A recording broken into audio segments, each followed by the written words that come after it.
Welcome back to Two Therapists Walk Into a Podcast. I'm Stephanie Edsel, an LCSW in Salt Lake City, Utah. Hi, and I'm Robin Green, an LCSW here in Tucson, Arizona. In the last episode, we talked about repairing inner knowing, what happens when intuition has been silenced or mistrusted. For many people, listening to that inner knowing eventually leads to a choice. And sometimes that choice is to leave. Leaving a belief system, a community, maybe even an identity that once provided structure and belonging. Today, we're talking about why leaving can feel so costly, even when it was necessary, and why that cost doesn't mean the decision was wrong. And as always, this is education, not therapy. So please take what fits, leave what doesn't, and really move at a pace that feels supportive for you.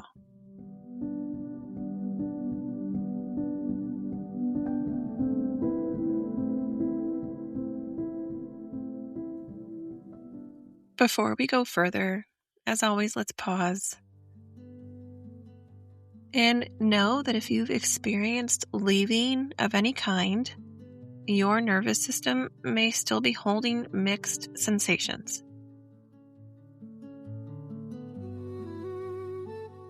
You might notice lightness or heaviness or something quiet and hard to name.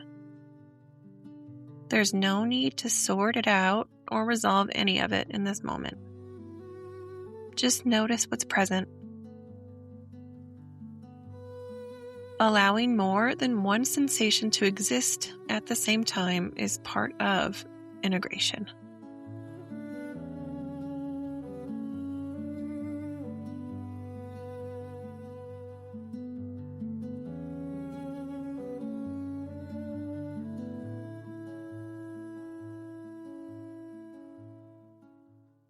We often talk about leaving as a decision, as something chosen with clarity or conviction. And from a nervous system perspective, leaving is also an attachment rupture. Belief systems and communities don't just hold ideas. They hold safety, predictability, and belonging. So when those attachments dissolve, the nervous system can register loss, even if the environment was restrictive or harmful. Exactly.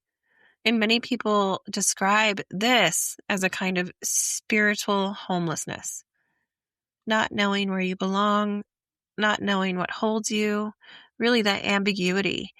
And that state isn't a failure to heal. It's really a transitional nervous system response to rupture.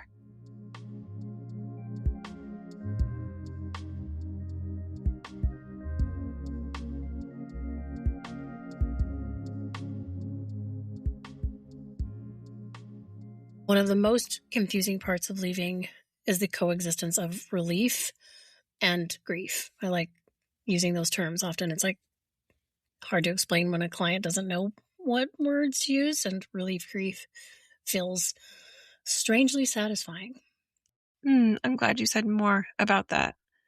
And it's true. Yeah. Relief often comes from safety returning to the body. And grief really comes from the loss of what once mattered, even if it no longer fits. I also think that grief can come from just this primal need that maybe we never received as well. Oh, I think that is on target as well. Thank you. And the nervous system doesn't require you to really choose between them because both can be true at the same time.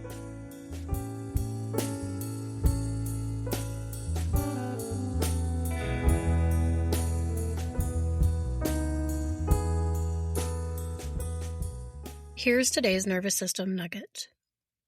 Loss of belief is also loss of attachment.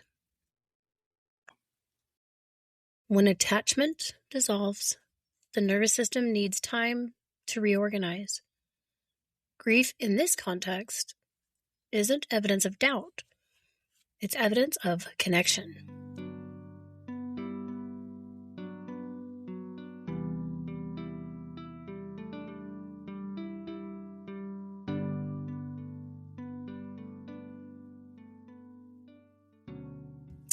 So, Robin, how do we support ourselves after leaving?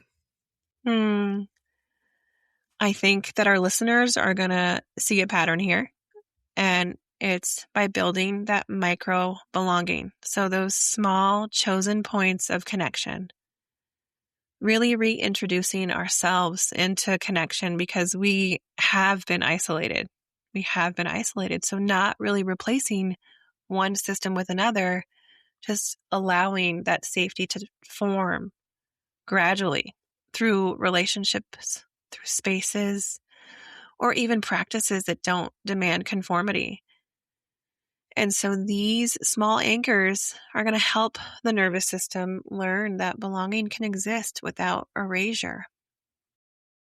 Yeah, I was kind of wondering like what the aftermath of COVID really looks like. And I think some of this is the whiplash or the fallout, right? Not having the skills beforehand and being faced with something that nobody could have guessed, and how to come back together after that and kind of reintegrate with yourself as well as others in order to form bonds and connections in these relationships. Yeah, exactly. As you were sharing that, I was just wondering, like, we really did lose a core amount of time, you Yeah. know? And while I think that isolation really did allow others to blossom within themselves during that time, like I liked being at home. I mean, but I also worked all the way through it, you know? Yeah. We had to show Same. up. Yeah. Mm-hmm. Makes So, sense, but it was just sure. a weird experience on the outside.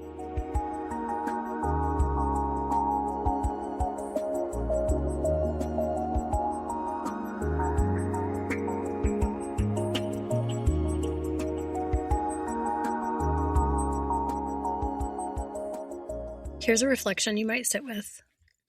What have I lost by leaving? And what has that loss cost me in ways I rarely name?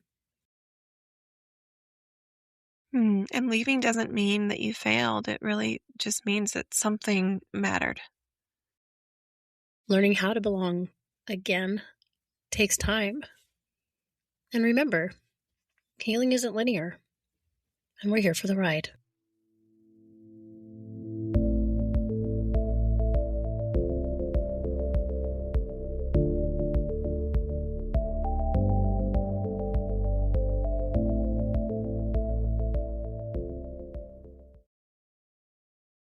Thank you for listening today. Take what was helpful, set down what wasn't, and give yourself a little space to land as the episode comes to a close. More grounded conversations, science, and practical nervous system tools are on the way next week. This podcast is for educational and informational purposes only. It is not therapy, does not provide medical or mental health advice, and does not create any kind of therapeutic relationship. For personalized support, please reach out to a licensed mental health professional in your area or contact your local crisis resources if you're in immediate need.